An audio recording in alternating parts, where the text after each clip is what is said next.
സകലത്തിൻ്റെയും ശ്രേഷ്ഠ പിതാവുമായ ദൈവത്തിൻ്റെയും കർത്താവായ യേശുക്രിസ്തുവിൻ്റെയും നാമത്തിൽ ഏവർക്കും സ്നേഹവന്ദനം. ഇന്ന് ഏപ്രിൽ 6. ഇന്ന് നമ്മൾ വായിക്കുന്ന ആദ്യത്തെ വായനാഭാഗം സംഖ്യാപുസ്തകം 22ഉം 23ഉം അധ്യായങ്ങൾ. സംഖ്യാപുസ്തകം 22-ാം അധ്യായം 1-ാം വാക്യം മുതൽ. ഇസ്രായേൽ മക്കൾ യാത്ര പുറപ്പെട്ട് എരിഹോവിന്റെ സമീപത്ത് യോർദാൻ അക്കരെ മോവാബ് സമഭൂമിയിൽ പാളയമിറങ്ങി. ഇസ്രായേൽ അമോര്യരോട് ചെയ്തതൊക്കെയും സിപ്പോന്റെ മകനായ ബാലാക്ക് അറിഞ്ഞു.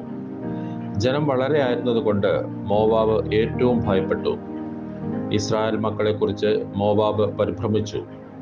മോവാബ് മിദ്യാന മൂപ്പന്മാരോട്, കാള വയലിലെ പുല്ല് നക്കിക്കളയുന്നത് പോലെ ഈ കൂട്ടം നമ്മുടെ ചുറ്റുമുള്ള എല്ലാവരെയും നക്കിക്കളയും എന്ന് പറഞ്ഞു. അക്കാലത്ത് മോവാബ് രാജാവ് സിപ്പോന്റെ മകനായ ബാലാക്കായിരുന്നു.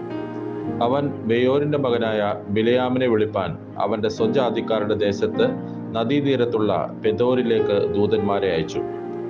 ഒരു ജനം മിസ്രൈമിൽ നിന്ന് പുറപ്പെട്ടു വന്ന് ഭൂതലത്തെ മൂടിയിരിക്കുന്നു. അവർ എനിക്കെതിരെ പാർക്കുന്നു.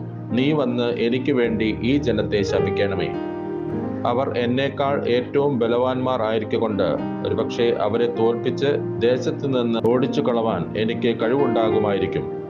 നീ അനുഗ്രഹിക്കുന്നവൻ അനുഗ്രഹിക്കപ്പെട്ടവൻ, നീ ശപിക്കുന്നവൻ ശപിക്കപ്പെട്ടവൻ എന്ന് ഞാൻ അറിയുന്നു എന്ന് പറയിച്ചു. മോവാബി മൂപ്പന്മാരും മിദ്യാന മൂപ്പന്മാരും കൂടി കയ്യിൽ പ്രശ്നദക്ഷിണയുമായി ബിലയാമിന്റെ അടുക്കൽ ചെന്ന് ബാലാക്കിന്റെ വാക്കുകളെ അവനോട് പറഞ്ഞു. അവൻ അവരോട്, ഇന്ന് രാത്രി ഇവിടെ പാർപ്പിൻ. യഹോവ എന്നോട് അരുളി ചെയ്തതുപോലെ ഞാൻ നിങ്ങളോട് ഉത്തരം പറയാമെന്ന് പറഞ്ഞു. മോവാബ്യ പ്രഭുക്കന്മാർ ബിലയാമിനോടുകൂടെ പാർത്തു. ദൈവം ബിലയാമിന്റെ അടുക്കൽ വന്നു. നിന്നോടുകൂടെയുള്ള ഈ മനുഷ്യർ ആരെന്ന് ചോദിച്ചു. ബിലയാം ദൈവത്തോട്, ഒരു ജനം മിസ്രൈമിൽ നിന്ന് പുറപ്പെട്ടു വന്ന് ഭൂതലത്തെ മൂടിയിരിക്കുന്നു. നീ വന്ന് എനിക്ക് വേണ്ടി അവരെ ശപിക്കണം. പക്ഷേ അവരോട് യുദ്ധം ചെയ്ത് അവരെ ഓടിച്ചു കളവാൻ എനിക്ക് കഴിയുമെന്നിങ്ങനെ മോവാബ് രാജാവായ സിപ്പോന്റെ മകനായ ബാലാക്ക് എൻ്റെ അടുക്കൽ പറഞ്ഞയച്ചിരിക്കുന്നു എന്ന് പറഞ്ഞു. ദൈവം ബിലയാമിനോട്, നീ അവരോടുകൂടെ പോകരുത്, ആ ജനത്തെ ശപിക്കുകയും അരുത്, അവർ അനുഗ്രഹിക്കപ്പെട്ടവർ ആകുന്നു എന്ന് കൽപ്പിച്ചു. ബിലയാം രാവിലെ എഴുന്നേറ്റ് ബാലാക്കിന്റെ പ്രഭുക്കന്മാരോട്, നിങ്ങളുടെ ദേശത്തേക്ക് പോകുവിൻ, നിങ്ങളോടുകൂടെ പോരുവാൻ യഹോവ എനിക്ക് അനുവാദം തരുന്നില്ല എന്ന് പറഞ്ഞു. മോവാബി പ്രഭുക്കന്മാർ പുറപ്പെട്ട് ബാലാക്കിന്റെ അടുക്കൽ ചെന്നു. ബിലയാമിന് ഞങ്ങളോടുകൂടെ വരുവാൻ മനസ്സില്ല എന്ന് പറഞ്ഞു. ബാലാക്ക് വീണ്ടും അവരെക്കാൾ മാന്യരായ അധികം പ്രഭുക്കന്മാരെ അയച്ചു. അവർ ബിലയാമിന്റെ അടുക്കൽ വന്ന് അവനോട്, എൻ്റെ അടുക്കൽ വരുന്നതിന് മുടക്കം ഒന്നും പറയരുതേ. ഞാൻ നിന്നെ ഏറ്റവും ബഹുമാനിക്കും. നീ എന്നോട് പറയുന്നതൊക്കെയും ഞാൻ ചെയ്യാം. വന്ന് എനിക്ക് വേണ്ടി ഈ ജനത്തെ ശപിക്കണമേ എന്ന് സിപ്പോന്റെ മകനായ ബാലാക്ക് പറയുന്നു എന്ന് പറഞ്ഞു. ബിലയാം ബാലാക്കിന്റെ ഭൃത്യന്മാരോട്, ബാലാക്ക് തൻ്റെ ഗൃഹം നിറച്ച് വെള്ളിയും പൊന്നും എനിക്ക് തന്നാലും എൻ്റെ ദൈവമായ യഹോവയുടെ കൽപ്പന ലംഘിച്ച് ഏറെയോ കുറയോ ചെയ്യുവാൻ എനിക്ക് കഴിയുന്നതല്ല. ആകയാൽ യഹോവ ഇനിയും എന്നോട് എന്ത് അരുളി ചെയ്യും എന്ന് ഞാൻ അറിയട്ടെ. നിങ്ങളും ഈ രാത്രി ഇവിടെ പാർപ്പിൻ എന്ന് ഉത്തരം പറഞ്ഞു. രാത്രിയിൽ ദൈവം ബിലയാമിന്റെ അടുക്കൽ വന്നു. ഇവർ നിന്നെ വിളിപ്പാൻ വന്നിരിക്കുന്നു. എങ്കിൽ പുറപ്പെട്ട് അവരോടുകൂടെ പോക. എന്നാൽ ഞാൻ നിന്നോട് കൽപ്പിക്കുന്ന കാര്യം മാത്രമേ ചെയ്യാവൂ എന്ന് കൽപ്പിച്ചു. ബിലയാം രാവിലെ എഴുന്നേറ്റ് കഴുതയ്ക്ക് കോപ്പിട്ട് മോവാബി പ്രഭുക്കന്മാരോടുകൂടെ പോയി. അവൻ പോകുന്നത് കൊണ്ട് ദൈവത്തിന്റെ കോപം ജ്വലിച്ചു. യഹോവയുടെ ദൂതൻ വഴിയിൽ അവന് പ്രതിയോഗിയായി നിന്നു. അവനോ കഴുതപ്പുറത്ത് കയറി യാത്ര ചെയ്യുകയായിരുന്നു. അവന്റെ 2 ബാല്യക്കാരും കൂടെ ഉണ്ടായിരുന്നു. യഹോവയുടെ ദൂതൻ വാൾ ഊരിപ്പിടിച്ചുകൊണ്ട് വഴിയിൽ നിൽക്കുന്നത് കഴുത കണ്ടു. കഴുത വഴിയിൽ നിന്ന് മാറി വയലിലേക്ക് പോയി. കഴുതയെ വഴിയിലേക്ക് തിരിക്കേണ്ടതിന് ബിലയാം അതിനെ അടിച്ചു. പിന്നെ യഹോവയുടെ ദൂതൻ ഇരുപുറവും മതിലുള്ള മുന്തിരിത്തോട്ടങ്ങളുടെ ഇടുക്കു വഴിയിൽ നിന്നു. കഴുത യഹോവയുടെ ദൂതനെ കണ്ടപ്പോൾ മതിലരികെ ഒതുങ്ങി ബിലയാമിന്റെ കാൽ മതിലോട് ചേർത്ത് ഞെക്കി. അവൻ അതിനെ വീണ്ടും അടിച്ചു. പിന്നെ യഹോവയുടെ ദൂതൻ മുമ്പോട്ട് ചെന്ന് ഇടത്തോട്ടും വലത്തോട്ടും മാറുവാൻ വഴിയില്ലാത്ത ഒരു ഇടുക്കിടയിൽ നിന്നു. യഹോവയുടെ ദൂതനെ കണ്ടപ്പോൾ കഴുത ബിലയാമിന്റെ കീഴെ കിടന്നു കളഞ്ഞു. ബിലയാമിന്റെ കോപം ജ്വലിച്ച് അവൻ കഴുതയെ വടികൊണ്ട് അടിച്ചു. അപ്പോൾ യഹോവ കഴുതയുടെ വായ് തുറന്നു. അത് ബിലയാമിനോട്, നീ എന്നെ ഈ 3 പ്രാവശ്യം അടിപ്പാൻ ഞാൻ നിന്നോട് എന്തു ചെയ്തു എന്ന് ചോദിച്ചു. ബിലയാം കഴുതയോട്, നീ എന്നെ കളിയാക്കിയത് കൊണ്ടത്രേ.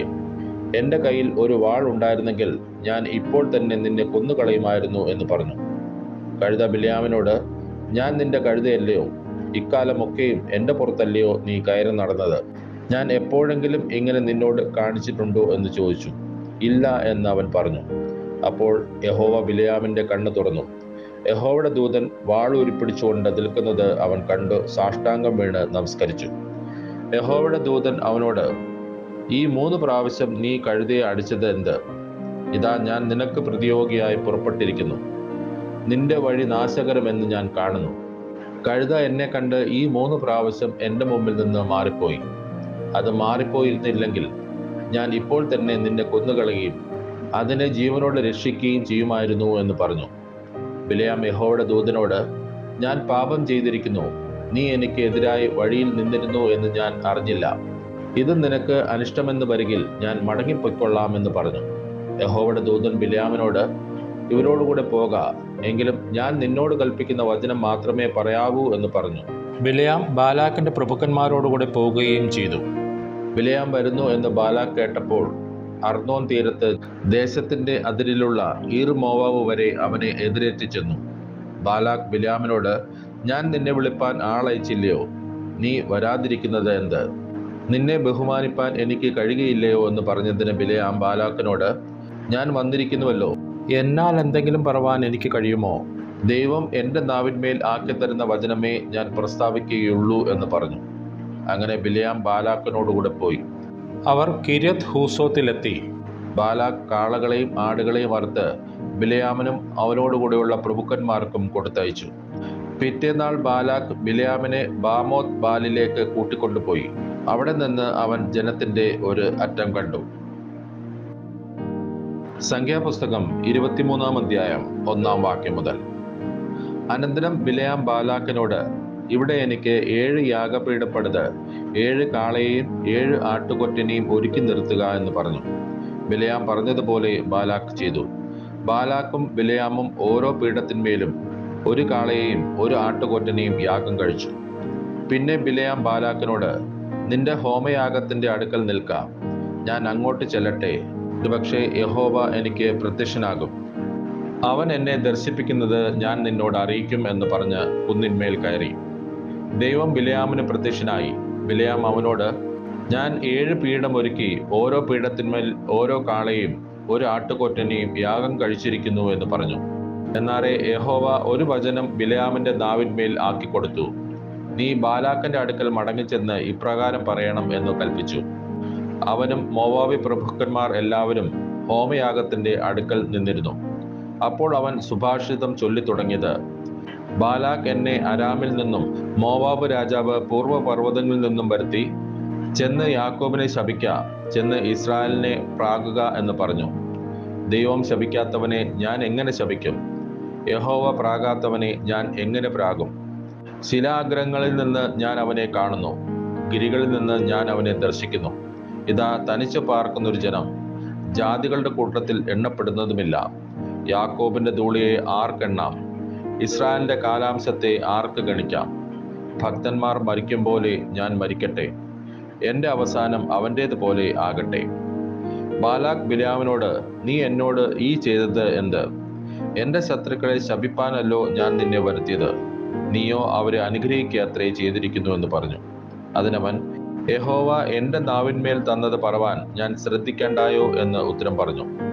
ബാലാക്ക് അവനോട്, നീ അവരെ മറ്റൊരു സ്ഥലത്ത് നിന്ന് കാണേണ്ടതിന് എന്നോടുകൂടി വരിക, എന്നാൽ അവരുടെ ഒരറ്റം മാത്രമല്ലാതെ എല്ലാവരെയും കാണുകയില്ല. അവിടെ നിന്ന് അവരെ ശപിക്കണം എന്ന് പറഞ്ഞു.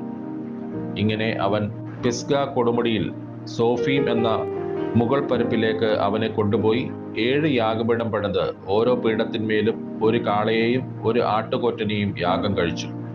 പിന്നെ അവൻ ബാലാക്കിനോട്, ഇവിടെ നിന്റെ ഹോമയാഗത്തിന്റെ അടുക്കൽ നിൽക്ക, ഞാൻ അങ്ങോട്ട് ചെന്ന് കാണട്ടെ എന്ന് പറഞ്ഞു.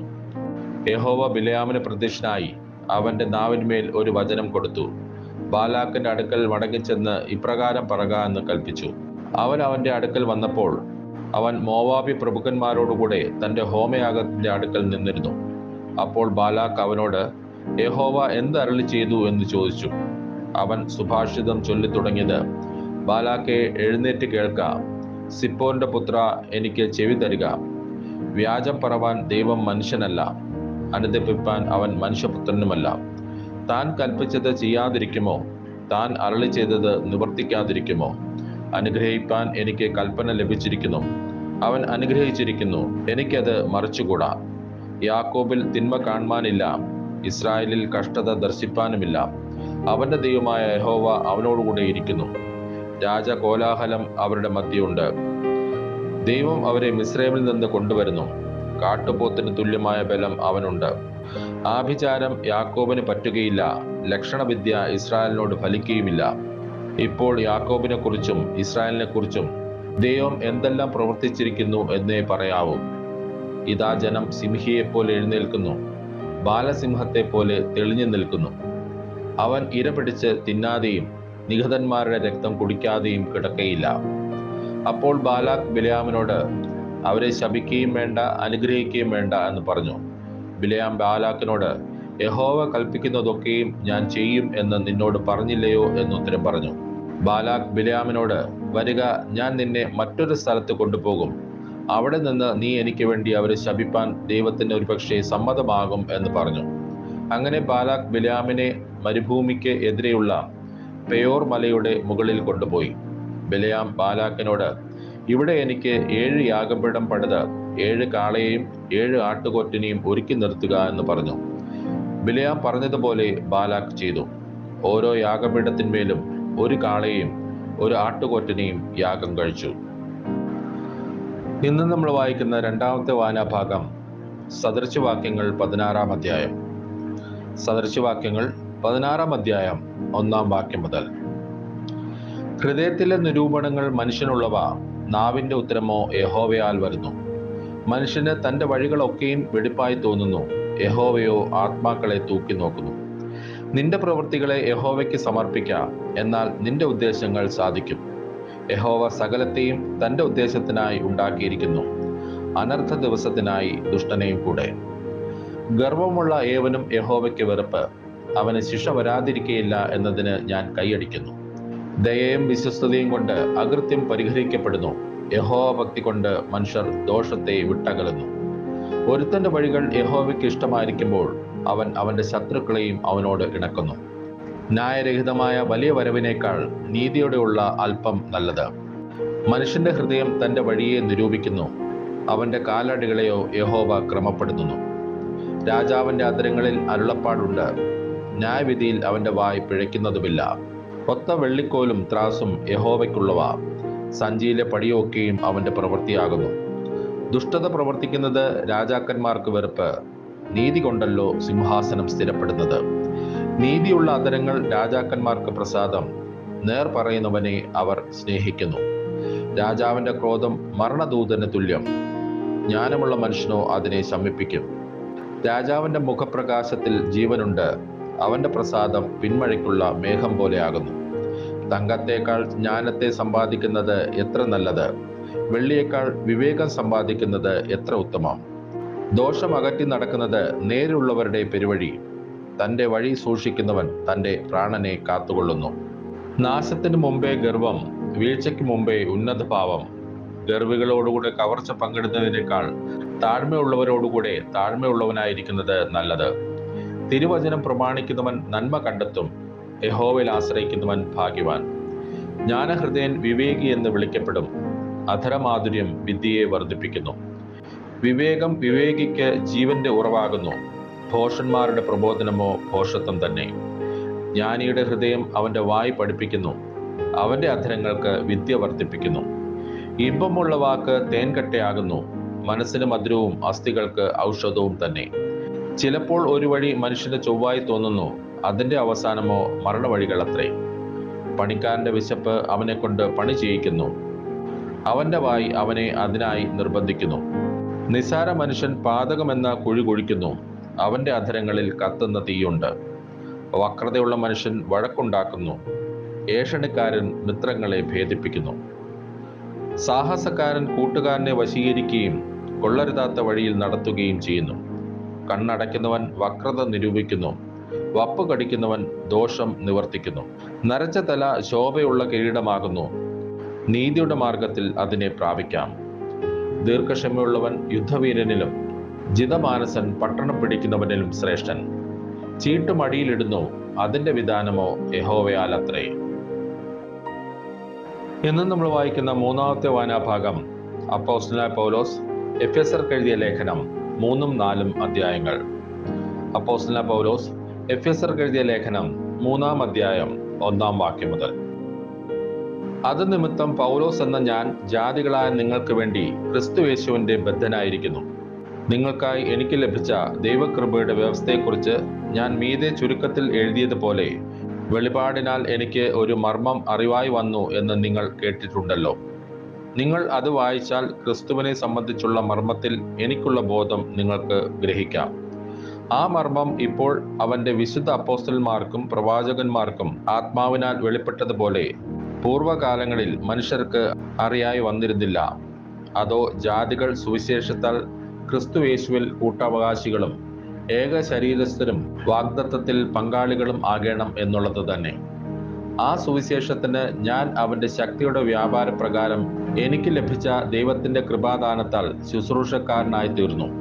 സകല വിശുദ്ധന്മാരിലും ഏറ്റവും ചെറിയവനായ എനിക്ക് ജാതികളോട് ക്രിസ്തുവിന്റെ അപ്രമേയ ധനത്തെക്കുറിച്ച് പ്രസംഗിപ്പാനും സകലവും സൃഷ്ടിച്ച ദൈവത്തിൽ അനാദികാലം മുതൽ മറഞ്ഞുകിടന്ന മർമ്മത്തിന്റെ വ്യവസ്ഥ ഇന്നതെന്ന് എല്ലാവർക്കും പ്രകാശിപ്പിപ്പാനുമായി ഈ കൃപ നൽകിയിരിക്കുന്നു. അങ്ങനെ ഇപ്പോൾ സ്വർഗത്തിൽ വാഴ്ചകൾക്കും അധികാരങ്ങൾക്കും ദൈവത്തിന്റെ ബഹുവിധ ജ്ഞാനം അവൻ നമ്മുടെ കർത്താവായ യേശുക്രിസ്തുവിൽ നിവർത്തിച്ച അനാദി നിർണയപ്രകാരം സഭ മുഖാന്തരം അറിയായി വരുന്നു. അവനിൽ ആശ്രയിച്ചിട്ട് അവങ്കലുള്ള വിശ്വാസത്താൽ നമുക്ക് ധൈര്യവും പ്രവേശനവും ഉണ്ട്. അതുകൊണ്ട് ഞാൻ നിങ്ങൾക്ക് വേണ്ടി സഹിക്കുന്ന കഷ്ടങ്ങൾ നിങ്ങളുടെ മഹത്വമാകിയാൽ അവ നിമിത്തം അധൈര്യപ്പെട്ടു പോകരുത് എന്ന് ഞാൻ അപേക്ഷിക്കുന്നു. അത് നിമിത്തം ഞാൻ സ്വർഗത്തിലും ഭൂമിയിലുമുള്ള സകല കുടുംബത്തിനും പേർ വരുവാൻ കാരണമായ പിതാവിന്റെ സന്നിധിയിൽ മുട്ടുകുത്തുന്നു. അവൻ തന്റെ മഹത്വത്തിന്റെ ധനത്തിനൊത്തവണ്ണം അവന്റെ ആത്മാവിനാൽ നിങ്ങൾ അകത്തെ മനുഷ്യനെ സംബന്ധിച്ച് ശക്തിയോടെ ബലപ്പെടേണ്ടതിനും ക്രിസ്തു വിശ്വാസത്താൽ നിങ്ങളുടെ ഹൃദയങ്ങളിൽ വസിക്കേണ്ടതിനും വരം നൽകണമെന്നും നിങ്ങൾ സ്നേഹത്തിൽ വേരൂന്നി അടിസ്ഥാനപ്പെട്ടവരായി വീതിയും നീളവും ഉയരവും ആഴവും എന്ത് എന്ന് സകല വിശുദ്ധന്മാരോട് ഗ്രഹിപ്പാനും പരിജ്ഞാനത്തെ കവിയുന്ന ക്രിസ്തുവിൻ സ്നേഹത്തെ അറിവാനും പ്രാപ്തരാകുകയും ദൈവത്തിന്റെ എല്ലാ നിറവിനോളം നിറഞ്ഞു വരികയും വേണം എന്നും പ്രാർത്ഥിക്കുന്നു. എന്നാൽ നാം ചോദിക്കുന്നതിലും നനയ്ക്കുന്നതിലും അത്യന്തം പരമായി ചെയ്യുവാൻ നമ്മിൽ വ്യാപരിക്കുന്ന ശക്തിയാൽ കഴിയുന്നവന് സഭയിലും ക്രിസ്തുയേശുവിലും എന്നേക്കും തലമുറ തലമുറയോളം മഹത്വമുണ്ടാകട്ടെ. ആമേൻ. അപ്പോസ്തലനായ പൗലോസ് എഫെസ്യർക്ക് എഴുതിയ ലേഖനം 4-ാം അധ്യായം 1-ാം വാക്യം മുതൽ. കർത്തൃസേവ നിമിത്തം ബദ്ധനായിരിക്കുന്ന ഞാൻ പ്രബോധിപ്പിക്കുന്നത്, നിങ്ങളെ വിളിച്ചിരിക്കുന്ന വിളിക്ക് യോഗ്യമാവണ്ണം പൂർണ്ണ വിനയത്തോടും സൗമ്യതയോടും ദീർഘക്ഷമയോടും കൂടെ നടക്കുകയും സ്നേഹത്തിൽ അന്യോന്യം പൊറുക്കുകയും ആത്മാവിന്റെ ഐക്യത സമാധാന ബന്ധത്തിൽ കാപ്പാൻ ശ്രമിക്കുകയും ചെയ്യുവിൻ. നിങ്ങളെ വിളിച്ചപ്പോൾ ഏക പ്രത്യാശയ്ക്കായി നിങ്ങളെ വിളിച്ചതുപോലെ ശരീരം ഒന്ന്, ആത്മാവ് ഒന്ന്, കർത്താവ് ഒരുവൻ, വിശ്വാസമൊന്ന്, സ്നാനമൊന്ന്, എല്ലാവർക്കും മീതെയുള്ളവനും എല്ലാവരിലും കൂടി വ്യാപരിക്കുന്നവനും എല്ലാവരിലും ഇരിക്കുന്നവനുമായി എല്ലാവർക്കും ദൈവവും പിതാവുമായവൻ ഒരുവൻ. എന്നാൽ നമ്മിൽ ഓരോരുത്തന് ക്രിസ്തുവിന്റെ ദാനത്തിന്റെ അളവിനൊത്തവണ്ണം കൃപ ലഭിച്ചിരിക്കുന്നു. അതുകൊണ്ട് അവൻ ബദ്ധന്മാരെ പിടിച്ചുകൊണ്ടുപോയി ഉയരത്തിൽ കയറി മനുഷ്യർക്ക് ദാനങ്ങളെ കൊടുത്തു എന്ന് പറയുന്നു. കയറി എന്നതിനാൽ അവൻ ഭൂമിയുടെ അധോഭാഗങ്ങളിലേക്ക് ഇറങ്ങി എന്ന് വരുന്നില്ലയോ? ഇറങ്ങിയവൻ സകലത്തെയും നിറയ്ക്കേണ്ടതിന് സ്വർഗാദി സ്വർഗത്തിനു മീതെ കയറിയവനും ആകുന്നു. അവൻ ചിലരെ അപ്പോസ്തലന്മാരായും ചിലരെ പ്രവാചകന്മാരായും ചിലരെ സുവിശേഷകന്മാരായും ചിലരെ ഇടയന്മാരായും ഉപദേഷ്ടാക്കന്മാരായും നിയമിച്ചിരിക്കുന്നു.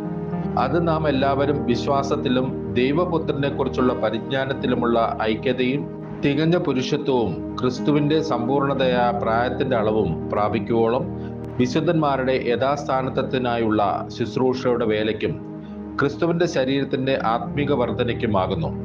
അങ്ങനെ നാം ഇനി മനുഷ്യരുടെ ചതിയാലും ഉപായത്താലും തെറ്റിക്കളയുന്ന തന്ത്രങ്ങളിൽ കുടുങ്ങിപ്പോകുവാൻ തക്കവണ്ണം ഉപദേശത്തിന്റെ ഓരോ കാറ്റിനാൽ അലഞ്ഞുഴലുന്ന ശിശുക്കൾ ആയിരിക്കാതെ സ്നേഹത്തിൽ സത്യം സംസാരിച്ചുകൊണ്ട് ക്രിസ്തു എന്ന തലയോളം സകലത്തിലും വളരുവാൻ ഇടയാകും. ശരീരം മുഴുവനും യുക്തമായി ചേർന്ന് ഏകീഭവിച്ചും ഓരോ അംഗത്തിന്റെ അതത് വ്യാപാരത്തിന് ഒത്തവണ്ണം ഉദവി ലഭിപ്പാനുള്ള ഏത് സന്ധിയാലും സ്നേഹത്തിലുള്ള വർധനയ്ക്കായി അവനിൽ നിന്ന് വളർച്ച പ്രാപിക്കുന്നു. ആകയാൽ ഞാൻ കർത്താവിൽ സാക്ഷീകരിച്ച് പറയുന്നത് എന്തെന്നാൽ, ജാതികൾ തങ്ങളുടെ വ്യർത്ഥബുദ്ധി അനുസരിച്ച് നടക്കുന്നത് പോലെ നിങ്ങൾ ഇനി നടക്കരുത്. അവർ അന്ധബുദ്ധികളായി അജ്ഞാനം നിമിത്തം, ഹൃദയകാഠിന്യം നിമിത്തം തന്നെ ദൈവത്തിന്റെ ജീവനിൽ നിന്ന് അകന്ന് മനം തഴമ്പിച്ചു പോയവർ ആകയാൽ അത്യാഗ്രഹത്തോടെ സകല അശുദ്ധിയും പ്രവർത്തിപ്പാൻ ദുഷ്കാമത്തിന് തങ്ങളെ തന്നെ ഏൽപ്പിച്ചിരിക്കുന്നു. നിങ്ങളോ യേശുവിൽ സത്യമുള്ളതുപോലെ അവനെക്കുറിച്ച് കേട്ട് അവനിൽ ഉപദേശം ലഭിച്ചുവെങ്കിൽ ക്രിസ്തുവിനെക്കുറിച്ച് ഇങ്ങനെയല്ല പഠിച്ചത്. മുമ്പിലത്തെ നടപ്പ് സംബന്ധിച്ച് ചതിമോഹങ്ങളാൽ വഷളായി പോകുന്ന പഴയ മനുഷ്യനെ ഉപേക്ഷിച്ച് നിങ്ങളുടെ ഉള്ളിലെ ആത്മാവ് സംബന്ധമായി പുതുക്കം പ്രാപിച്ച് സത്യത്തിന്റെ ഫലമായ നീതിയിലും വിശുദ്ധിയിലും ദൈവാനുരൂപമായി സൃഷ്ടിക്കപ്പെട്ട പുതുമനുഷ്യനെ ധരിച്ചുകൊള്ളുവിൻ. ആകയാൽ ഭോഷ്ക് ഉപേക്ഷിച്ച് ഓരോരുത്തൻ താന്റെ കൂട്ടുകാരനോട് സത്യം സംസാരിപ്പിൻ. നാം തമ്മിൽ അവയവങ്ങളല്ലോ, കോപിച്ചാൽ പാപം ചെയ്യാതിരിപ്പിൻ. സൂര്യൻ അസ്തമിക്കുവോളം നിങ്ങൾ കോപം വെച്ചുകൊണ്ടിരിക്കരുത്. പിശാചിന് ഇടം കൊടുക്കരുത്. കള്ളൻ ഇനി കക്കാതെ മുട്ടുള്ളവന് ദാനം ചെയ്യുവാൻ ഉണ്ടാകേണ്ടതിന് കൈകൊണ്ട് നല്ലത് പ്രവർത്തിച്ച് അധ്വാനിക്കാത്രേ വേണ്ടത്. കേൾക്കുന്നവർക്ക് കൃപ ലഭിക്കേണ്ടതിന് ആവശ്യം പോലെ ആത്മീയ വർധനയ്ക്കായി നല്ല വാക്കല്ലാതെ ആകാത്തതൊന്നും നിങ്ങളുടെ വായിൽ നിന്ന് പുറപ്പെടരുത്. ദൈവത്തിന്റെ പരിശുദ്ധാത്മാവിനെ ദുഃഖിപ്പിക്കരുത്. അവനാലല്ലോ നിങ്ങൾക്ക് വീണ്ടെടുപ്പ് നാളിനായി മുദ്രയിട്ടിരിക്കുന്നത്. എല്ലാ കയ്പും കോപവും ക്രോധവും കുറ്റാരവും ദൂഷണവും സകല ദുർഗുണവുമായി നിങ്ങളെ വിട്ട് ഒഴിഞ്ഞു പോകട്ടെ. നിങ്ങൾ തമ്മിൽ ദയയും മനസ്സലിവുമുള്ളവരായി ദൈവം ക്രിസ്തുവിൽ നിങ്ങളോട് ക്ഷമിച്ചതുപോലെ അന്യോന്യം ക്ഷമിപ്പിൻ. ഇന്ന് നമ്മൾ വായിച്ചു കേട്ട ഈ വേദഭാഗങ്ങളാൽ പിതാവായ ദൈവത്തിങ്കിൽ നിന്നും കർത്താവായ ക്രിസ്തു യേശുവിങ്കിൽ നിന്നും ഏവർക്കും കൃപയും കനിവും സമാധാനവും ഉണ്ടാകട്ടെ. ആമേൻ.